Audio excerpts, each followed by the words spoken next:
There are a number of people who are working very hard right now to try and keep our volunteer fire station operating, and that fight is going to continue as long as necessary because we know how valuable that fire department is to our community. So one of the many facets that makes Julian a special place to live is the people. And the people make up this community. They make up our fire department, your fire department. It's your family, it's your neighbors, it's your friends, it's your co-workers. We're here for each other in our times of need. Having had the opportunity to work in a professional setting as a firefighter down the hill, I can tell you that the spirit of the firefighters here exceeds any place I've ever worked. These people are here out of the kindness and goodness of their hearts. None of us make any money at it. We're here to help, and we're here to be there for our neighbors. As we know, just recently, the administrators of CAL FIRE decided that they were going to close the Julian station and the Cuyamaca station that they've been manning constantly for a number of years now. And I think that's very unfortunate.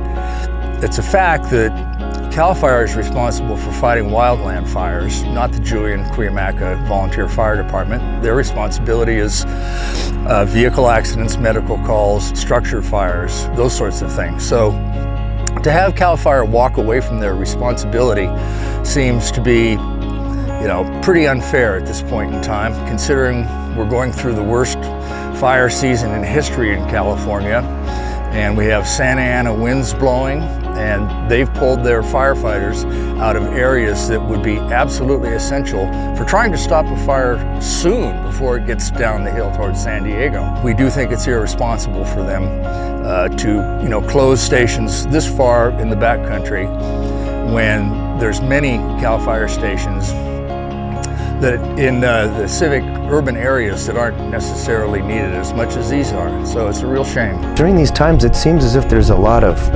controversy and a lot of misinformation out there. I'd like to clarify that the volunteer fire department is alive and well.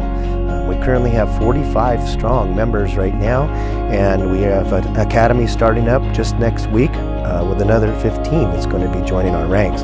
So we do have a good training program here that teaches young folks. There's a program in place that starts at the high school level to bring young people on board, men and women, to become firefighters if they chose to do that for a career. So we try to grow our own folks and bring them up into the ranks of the fire service here in Julian to serve our community.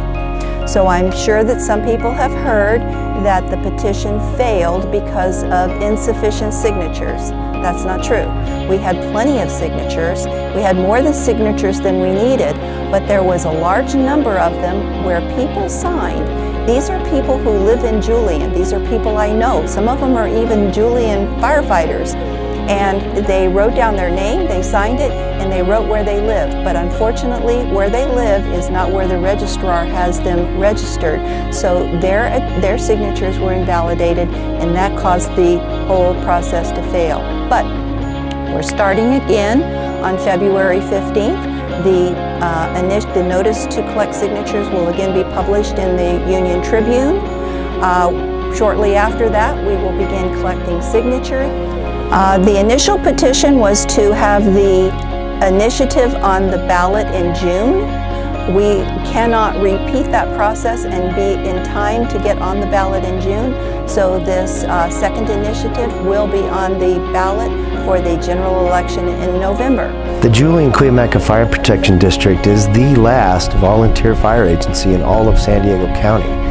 So it's a magnet for young people from across the county and abroad to come and learn the skills of a firefighter.